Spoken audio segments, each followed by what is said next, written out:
So in the last class we covered hands. Now we're going to cover feet. So hopefully you watched the last class. If not, highly recommend going back and checking that out and giving those hands some love since they do so much for us. But now we're going to talk about the feet and giving the feet some love and working around the ankles as well, so that you're affecting not only the feet but up into the calves, and which can also then help the knees out and even the hips. So what we're going to do, kind of like with the hands, we're going to first start out working the webbing between the toes, and that's going to help make sure that you can have a nice broad foundation, because as we get older, that fascia and tissue starts to creep out, and so we have less and less mobility in our toes. And what we're going to be doing is kind of bringing that back, opening up the space between the toes, really allowing them to have a nice broad foundation, basically, so that as we move through the world, we have a broader, more stable foundation and are less likely to fall. So with the feet, much like with the hands, we're going to start with the webbing. So I'm going to use my fingers. If you want to use something like a rope, if getting your leg up like this is not doable, you can get like a jump rope or a cord, some thicker cord that you can have your foot down on the ground and just move the cord between your toes. So we're going to start with the pinky toe. So again, we're in that webbing. I'm going to get my finger in there. I'm going to pull up, and then I'm going to squeeze my toes forward. So I'm really, again, with the hands, I'm going for that point of discomfort. And again, we're going to hang out here. And I didn't mention it, I don't think, in the last video, but if you can stay for 3 minutes between each finger and also then each toe, fantastic. If you don't, if that just seems like too much and that's going to stop you from doing it, it's more important that you actually do the exercise than spending the 3 minutes there. But just know that you can, if you start getting into this and start feeling benefit from it. I'm kind of moving side to side here as well because it feels like I do this enough that it releases pretty quickly for me, and so I'm kind of looking for those next tight areas.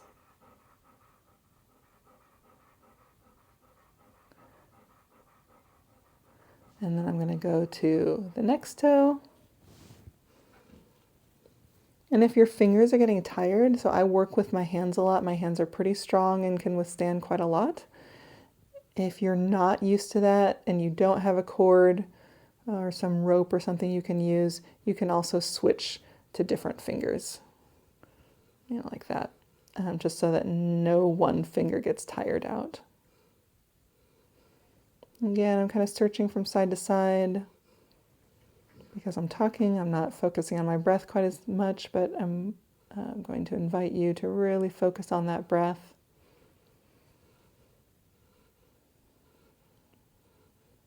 Find those points of tightness, hang out there.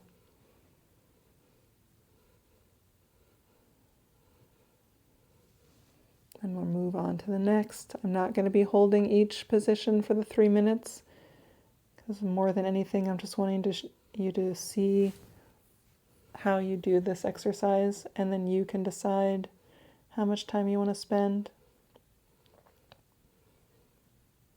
This one I'm even feeling up into my ankle.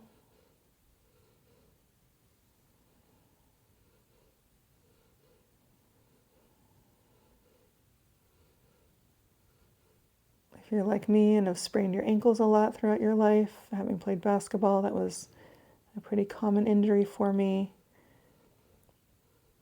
This is definitely something that I can feel affects, even, like I said, even into the ankle.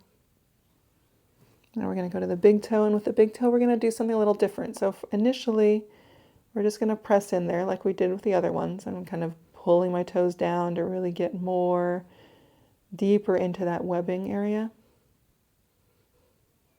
And we'll hang out here just a little bit.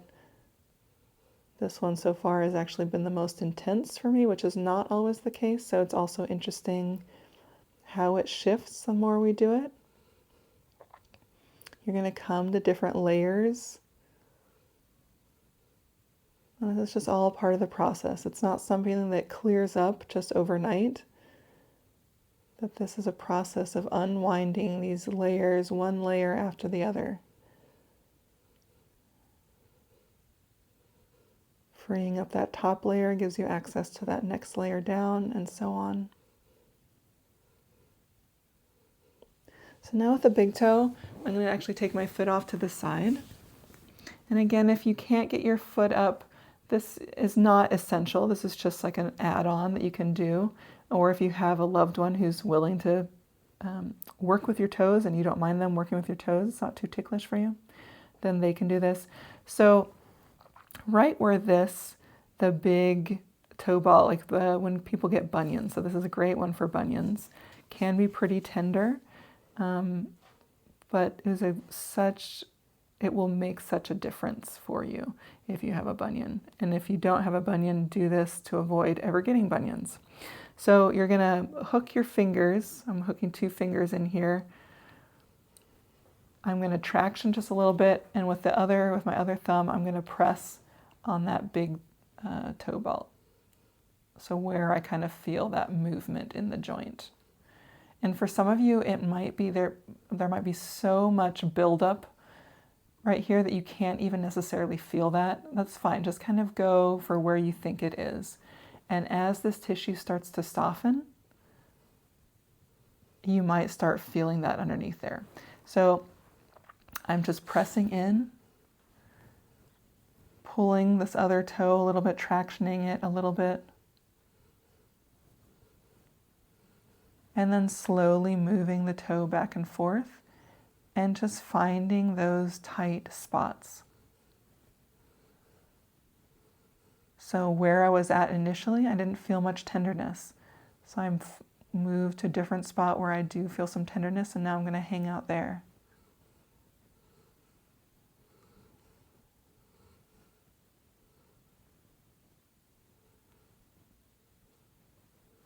I'm even feeling this desire to kind of rotate the toe just a little bit. Find those other adhesions. Can even get this other thumb involved and get both thumbs in there. I'm really feeling this desire to pull that toe down. I'm feeling a whole stretch across here as well.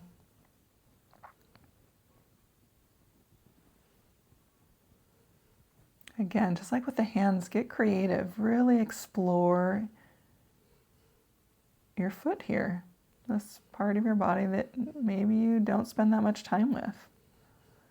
Maybe you don't think about it at all until it starts to hurt, which, unfortunately for most of us is kind of the case, that we pretty well ignore our bodies until it starts to hurt. But I guarantee you along the way, there was all these messages that your body was sending you that you ignored, either because we just aren't tuned into the language of our body anymore, or because we're just too busy. And so it's this slowing down process. It's this relearning to listen to ourselves, to relearn the language, our original language. Before we learned whatever our native tongue is, we had the language of the sensations of the body and the messages that it was giving us. And so this is an invitation to get back to that original language, to relearn it, to start listening and tuning in again, and pick up those early signals when our body tells us that we need something or something's not right, it needs attention, so that we can avoid having to get the surgeries and avoid having to take the medications and really get back to health, true health, and not just medically supported health. All right, so work that toe really nicely. Just notice here. You can even stand up and just see. You can't see my feet now, but try standing up and just see, how does my one foot feel compared to the other? I just worked my left foot, so how does my left foot feel compared to my right?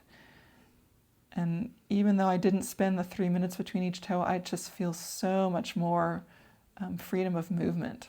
So now we're going to quickly, kind of just to show again, pressing in between the webbing, squeezing the toes forward. You can even take it from side to side to really explore those different regions of tissue, different areas of fascia where it might be bound up. And then I'll move to the next one. Again, I really hope that you take the time to spend a little longer between each toe. I'm just doing this for the sake of showing you the exercise.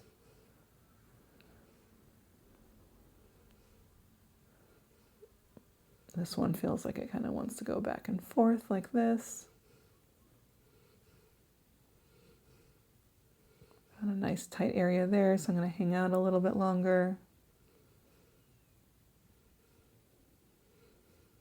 Again, if your hands are getting tired, go ahead and you can use a different finger.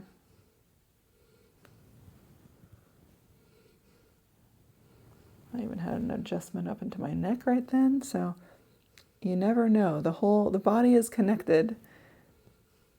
Everything's connected in the body. So you work one area and you might feel it in a totally different area. The more we can free up these different layers, the healthier the rest of our body is going to be.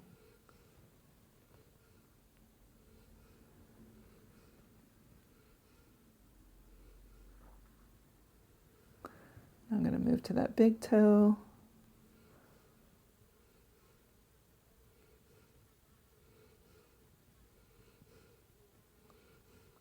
Again, I'd encourage you to spend a little more time here, but I just want to show you so that on this one, same thing. You're going to grab the big toe. You're going to press into the, where you feel that movement here. And you might notice, and most likely you will, for one side to the other is going to be different. We tend to have a side that we kind of collapse into. And for a lot of people, it seems to be that right side. Not everybody, but for a lot of people. And that tends to be side, if you have a bunion, it's going to be the worst bunion. Or maybe you only have one bunion and it would be on that right side, or whichever is kind of the side you collapse to, the side that you lean towards in a way. And then your other side kind of becomes your anchor side. So a lot of times it's a lot tighter, the entirety of it is a lot tighter, but you might feel less pain on that side and feel the pain more on the other, on that side that tends to collapse. Again, everyone's body is different. These are kind of generalizations.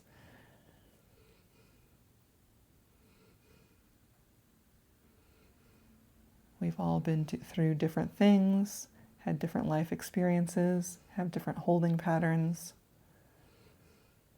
So this is about, again, learning about your own unique makeup and really finding how you can find fluidity and movement, again, which is going to allow the body to bring itself back into optimal health. And we really want to work head to toe.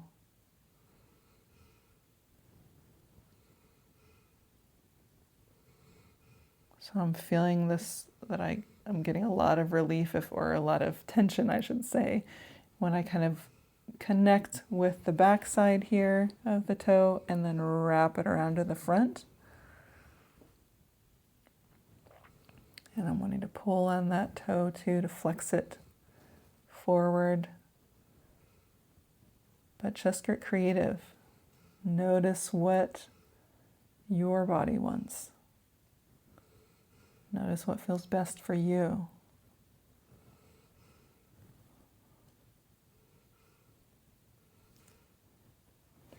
All right, so for the next exercise, go back over to that left foot for myself. You don't have to do that, but we're going to work the ankle. And this is another one. Both of these are things you can do, or just like with the hands, you can do it at home while you're at the end of the day watching a show. Maybe you do Zoom calls, business meetings. You might be able to do it in such a way that no one even notices that you're doing that, but you're doing some self-care. So I'm going to take one hand, you could take both hands, squeeze, rotate, and again, notice, squeeze, rotate the other direction. Where do I have less range of motion? So I can actually twist it pretty far going this way. And I'm noticing not quite as far going this way. So I'm going to actually rotate this way. And this is another one that I do quite a lot, and it's shifted over the last several months. So I squeezed, I rotated it outward, and now I'm just kind of finding those areas where it feels stuck, where there's resistance. And going slow, really exploring, really listening. I'm going to have to re-grip here because I was kind of losing my grip on the tissue there. And pulling down a little bit too.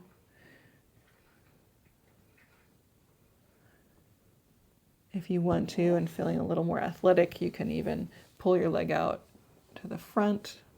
It's not going to work that well with the camera for me, but squeeze, rotate, and push your heel out forward.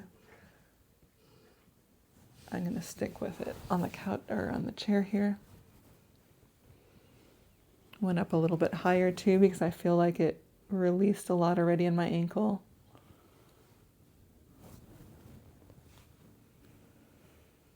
And you're not twisting the bone, you're squeezing the tissue and then you're wrapping the tissue around the bone. And again, you can move it up or down while holding that squeezing. And just notice, where is it not wanting to go? And then you're gently just holding it in that position and waiting for that release. And as it releases, you can just follow it. And focus on your breath.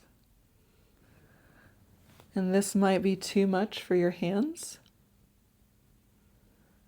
So what you can do is grab a towel or something like that to try to get some release, to get that something to pin it.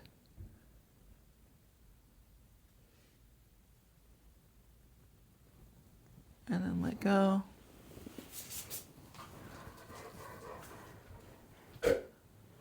Wrap around the other way.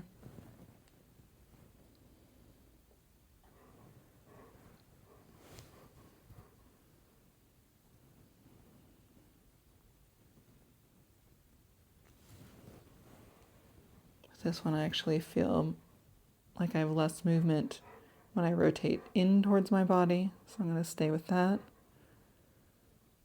We're anything but symmetrical.